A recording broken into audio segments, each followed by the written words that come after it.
This is our latest layout. It seats 2 people and sleeps 2 people. We've got a big queen bed in the back here, 74 inches long at the widest point because we did cut into the window cutouts to make it a little bit longer. We've also got a max air fan directly above the bed for airflow and a Sirocco at the foot of the bed.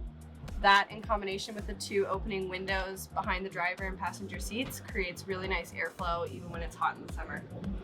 Lots of storage up top, cabinets with leather handles above the bed, little shelf above the door here. There's a headliner shelf. This countertop is made out of hickory.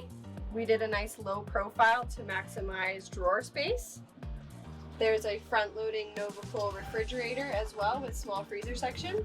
Above the countertop here, we've got 2 switches and a 110 outlet. The electrical capacity of this fan is perfect for an induction cooktop, coffee maker, kettle. Then we also have a switch here for the hot water. The hot water runs off of coolant, which we'll explain in the garage area, but you can also switch it to 110 when needed. And then the water pump is also here, so you can turn that off when you're not using it. The sink is a black stainless steel from TechFan with a folding faucet and built-in soap dispenser. There's hot water in the back, which we'll go over during the garage tour section. But the sink is a really nice size. The faucet folds down when you don't need it, and you can cover it up. So you can use this for extra prep space or just put your dirty dishes in there and not have to look at them while you're driving. There's plenty of big drawers here, including one cabinet which has a porta potti that you can access from both inside or outside, so it makes it super easy to take out of the van and clean, empty, and also use inside of the van when you need it, as well as an open area underneath the sink for more storage.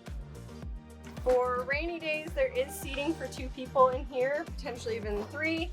We swiveled the passenger seat to be used with the lagoon table in conjunction with the bench seat here, so you can play games, eat dinner. The lagoon can be raised up and down, it can swivel around. So at the end of the kitchen galley, we have convenient storage for the lagoon table for when you don't need it, you can get it out of the way, as well as a couple USB ports and a little elastic storage cubby here. And there's also a button here for the electric drain to ground option for the gray water tank. The gray water tank is mounted underneath the van to save space inside. So we've put this button here if you do want to drain it to the ground, if you're somewhere where you can do that camping. Makes it super easy, you don't have to climb under the van and switch a valve over. We also added an insulated curtain here between the garage and the living area just to clean it up and keep things back there tucked away. However, you can zip it open if you need to access something back there. And if you do want the area just completely open, the actual curtain is completely removable from the back side. It's just Velcroed on the back of this wall panel. So we recently developed a modular roof rack for the Ford Transit high roof, flat pack, so we can ship it anywhere in North America. It comes with 5 different cross rails that you can mount at any point, so you can mount any combination of solar panels, roof fans, cargo boxes, light bars, as well as an awning on the side of it. So in the back, on this side of the garage is the electrical section. We have 300 amp hours of SOK lithium batteries.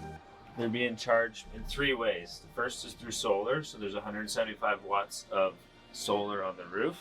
The second is through the alternator, so when you're driving, you're getting a 30 amp charge. And the third way is through shore power through the Victron Multiplus inverter charger.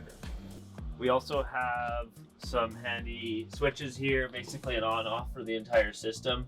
So you can switch the entire system off when you're not using it or in case of any emergency. And your DC fuse panel and AC circuit breakers are all here, along with the light switch for the garage here.